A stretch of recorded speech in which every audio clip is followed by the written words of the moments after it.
Kiranya dalam pertemuan ini kita merasakan lawatan Tuhan yang luar biasa. Nah, sebelum kita melanjutkan pembacaan Alkitab di dalam PA Moria ini, mari kita bersatu di dalam doa. Terima kasih ya Tuhan atas berkat dan anugerah yang Kau limpahkan buat kami. Kami sangat bersyukur dapat bertemu dengan Tuhan melalui media online ini. Tuhan memberikan kekuatan bagi kami, baik hamba-Mu dan Moria GBKP, agar benar-benar melalui firman Tuhan kami dibuahkan semakin dekat dengan Tuhan. Terima kasih Bapa, kami berdoa di dalam nama Kristus Yesus, haleluya, amin. Bahan PA kita pada minggu ini tertulis di dalam Efesus 5 ayat 15 sampai dengan 20 dengan tema terbeluhlah makaikan waktu, bijaklah menggunakan waktu. Firman Tuhan akan saya bacakan. Karena itu perhatikanlah dengan saksama bagaimana kamu hidup. Janganlah seperti orang bebal, tetapi seperti orang arif. Dan pergunakanlah waktu yang ada, karena hari-hari ini adalah jahat. Sebab itu janganlah kamu bodoh, tetapi usahakanlah supaya kamu mengerti kehendak Tuhan.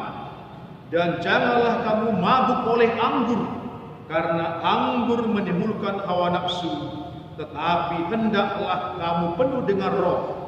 Dan berkata-katalah seorang kepada yang lain dalam mazmur, kidung puji-pujian, dan nyanyian rohani.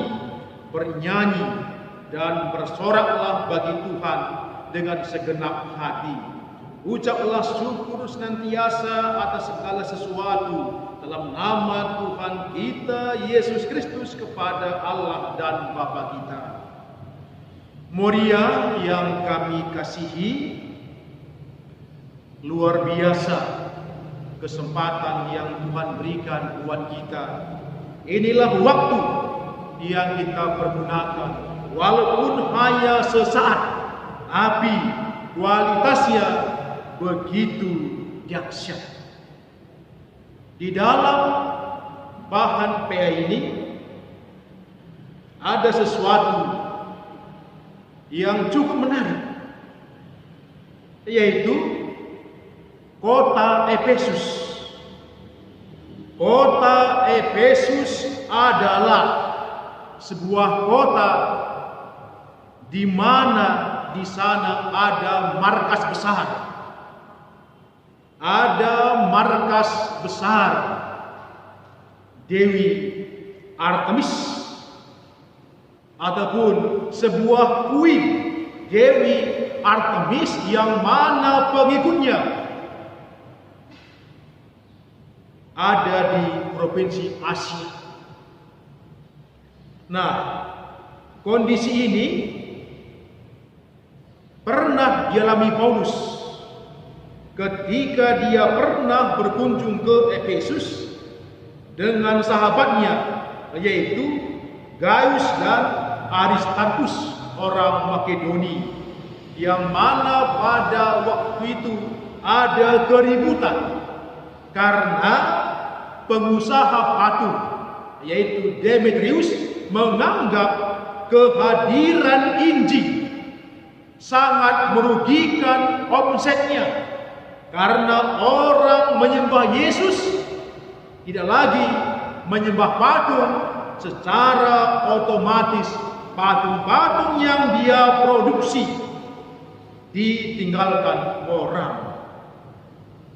Nah, dengan demikian Paulus kembali dengan surat kirimannya menegaskan kepada jemaat di Efesus bahwa keberadaan gereja di sana dengan jumlah yang sangat sedikit, sementara dia dikelilingi oleh penyembah-penyembah Dewi Artemis. Paulus mengatakan, hati-hati, keberadaan saudara dikelilingi ancaman yang sangat berbahaya. Untuk itu perlu hati-hati. Nah, dengan demikian, melalui surat ini, Paulus mau memberikan penekanan. Yang pertama, bahwa mereka sadar di mana kehidupan jemaat dihimpit oleh dunia kegelapan. Di mana-mana masih banyak penyembahan-penyembahan. Di mana-mana perilaku orang, perilaku manusia yang ada dalam kegelapan sangat menjijikkan. Itu yang mau Paulus ingatkan. Lalu yang kedua, mereka harus sadar, jemaat harus sadar bahwa kehadirannya di sana, di kota Efesus, meskipun mereka adalah yang terkecil dari komunitas yang ada, tetapi Paulus berpengharapan supaya mereka memberikan pengaruh kepada dunia kegelapan. Meskipun kecil terang yang mereka bawa, tapi terang yang begitu kecil akan mempengaruhi gelap yang begitu dahsyat. Itulah pesan yang diharapkan oleh Paulus kepada jemaat yang ada di Efesus. Saudara mulia, dengan situasi dan kondisi yang demikian, jemaat Efesus harus menyikapi situasinya. Mereka benar-benar menyatakan kehadirannya dengan kuasa Tuhan. Meskipun mereka belum begitu banyak, tapi Paulus menekankan, jika Tuhan bersamamu, engkau adalah kuat dan mampu menerangi kegelapan yang ada. Nah, untuk itu jemaat Efesus harus melakukan beberapa hal. Hal yang pertama, bahwa mereka harus hadir dengan cara hidup yang arif, yang bijaksana, bukan seperti orang bebal. Sekarang kita lihat kan, disuruh pakai masker, orang nggak pakai. Jangan berkerumun, mereka berkerumun. Jangan keluar rumah, mereka keluar rumah. Cuci tangan, mereka tak peduli. Sehingga terus terjadi pertambahan orang yang positif. Ini kan berbahaya. Ini kan menarik. Untuk itu, Paulus menekankan, hai jemaat Efesus, engkau harus arif. Hidupmu adalah gambaran Tuhanmu. Melalui hidupmu, orang tertarik. Kenapa? Karena yang mereka tampilkan adalah terang. Di mana-mana ada kegelapan, tetapi dengan cara hidup yang arif, Paulus yakin kota Efesus akan berubah dengan kuasa Tuhan. Artinya, janganlah kiranya perilaku jemaat Efesus menjadi cemoohan orang lain, sehingga nilai mereka akan drop. Untuk itu jaga diri, hiduplah dengan arif. Berikutnya, jemaat Efesus harus benar-benar menjaga moralitas.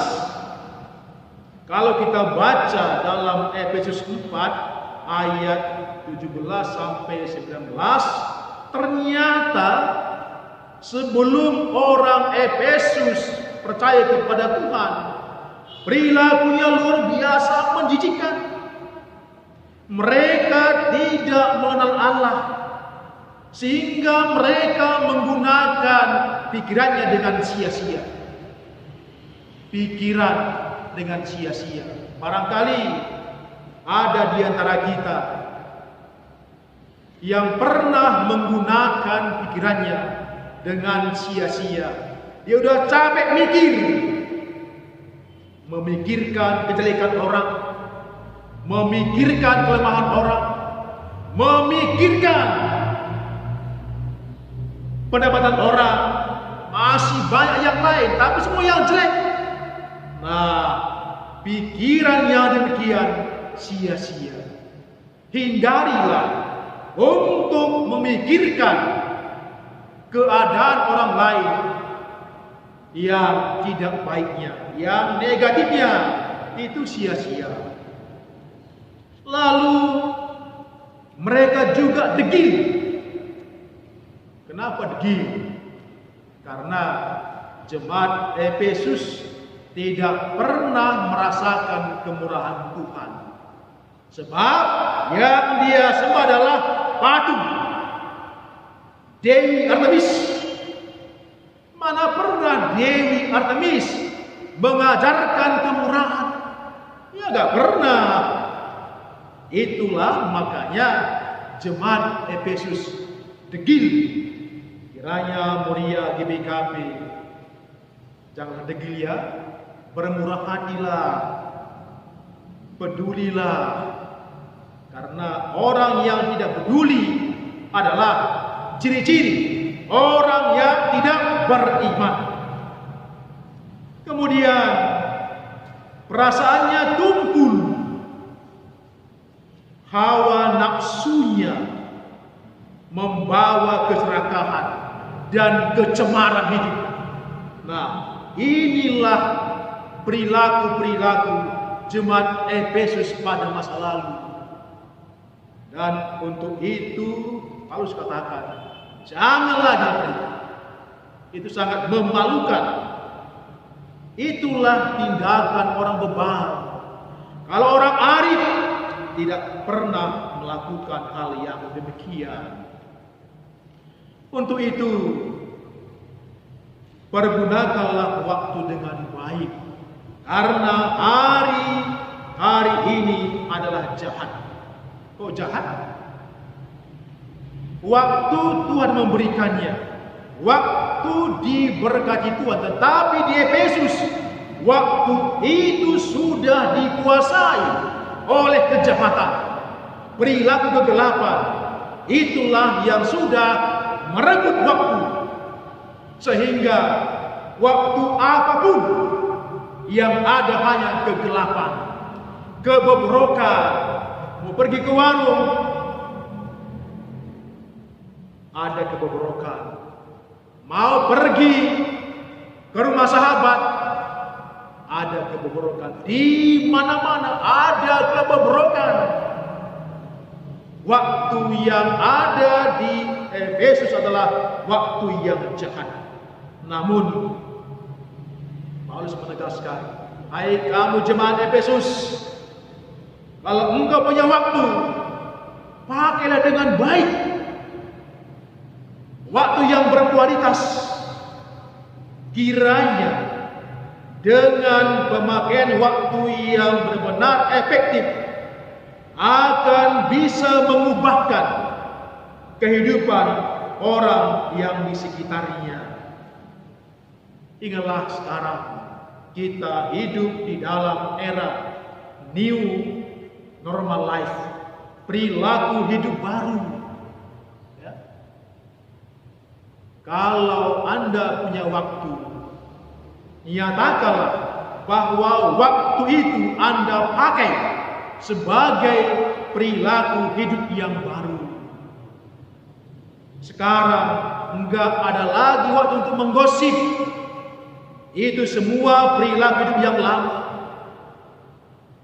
Sekarang enggak ada lagi waktu untuk memikirkan kejelekan orang, kelemahannya, entah apa saja.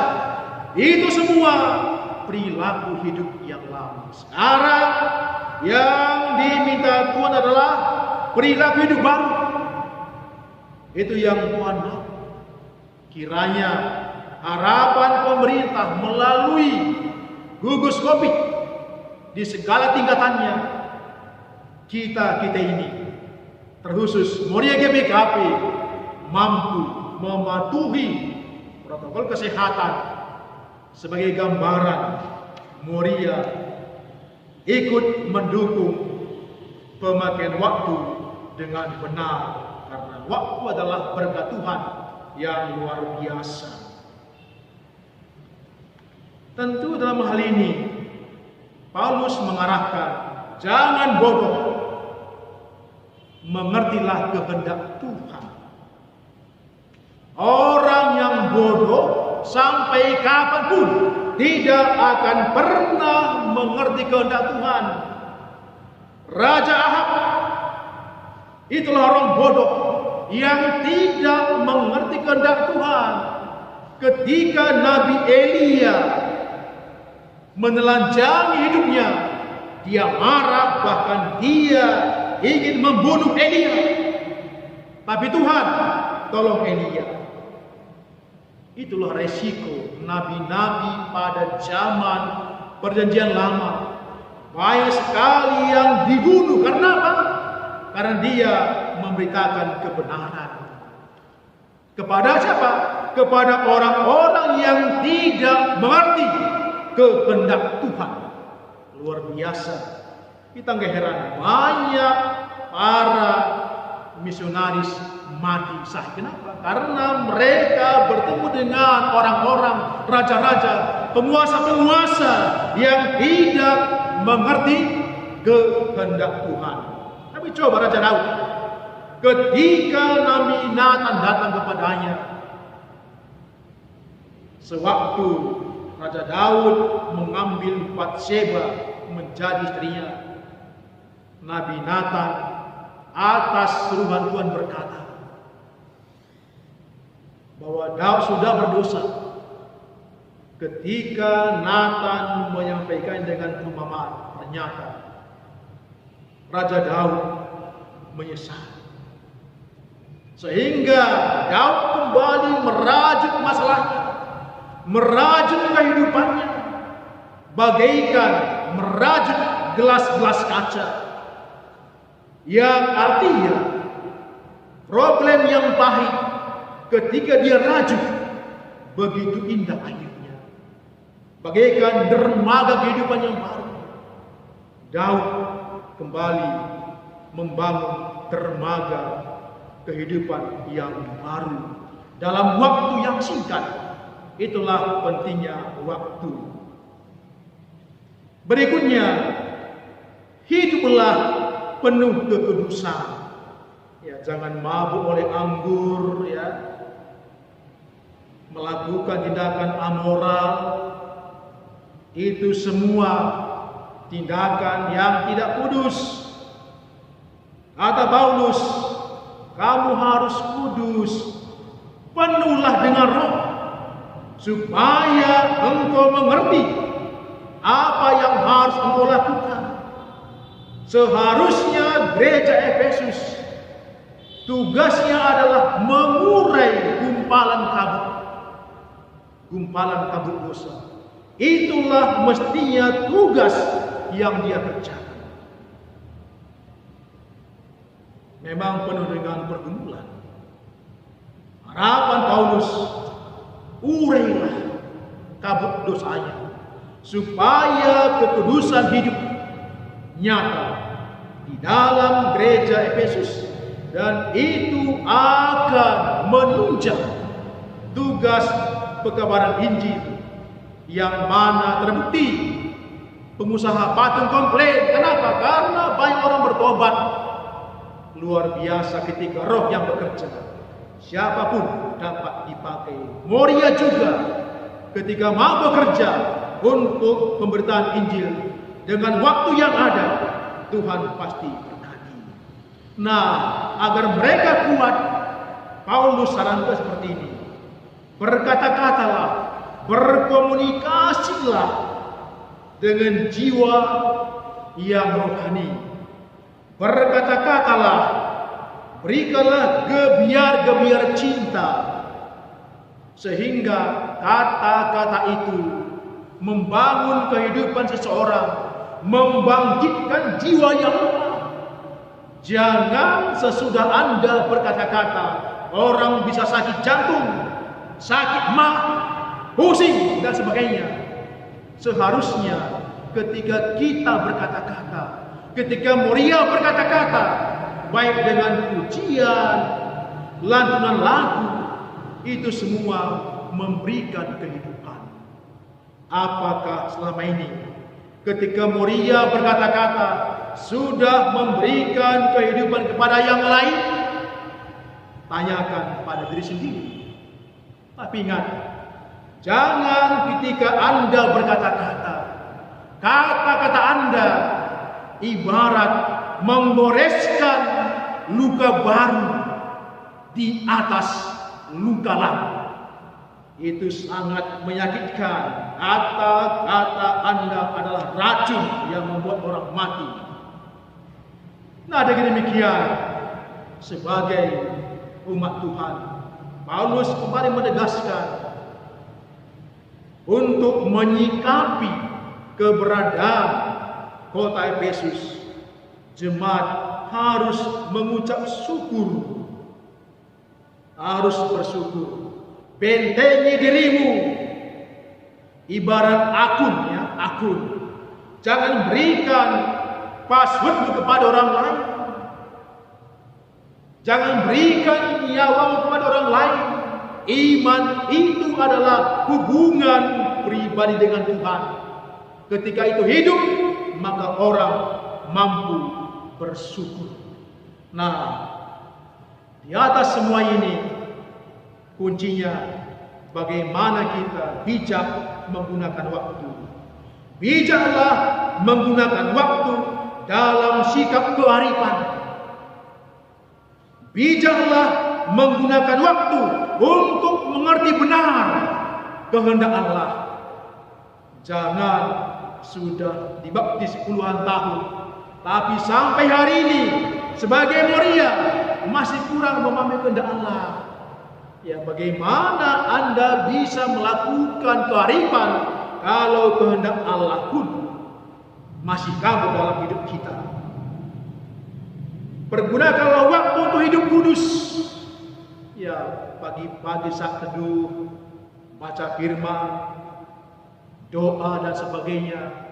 Hindari kejahatan. Pakai waktu itu yang diberikan Tuhan. Pakailah waktu untuk berkomunikasi kudus, sehingga dengan adanya komunikasi kudus, orang lain bisa merasakan kesejukan yang luar biasa. Dan pakailah waktu untuk mengucap syukur buat Tuhan. Kiranya 5 poin ini jika dipakai Moria, waktu-waktu ini untuk melakukan kearifan, memahami kehendak Allah, hidup kudus, komunikasi kudus, mengucap syukur, itu semua kita percaya Tuhan yang luar biasa pasti melawat kita untuk melakukan kehendak-Nya. Terima kasih, kita berdoa.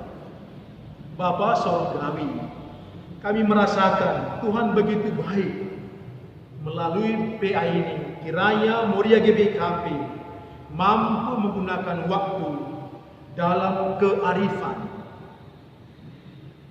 mengikuti kehendak Tuhan, hidup kudus, berkomunikasi kudus, dan mengucap syukur dalam kekudusan, sehingga Moria GBKP hidup di dalam waktu yang berguna, yang berkenan kepada Tuhan. Terima kasih Bapa. Melalui Kristus kami berdoa. Haleluya. Amin.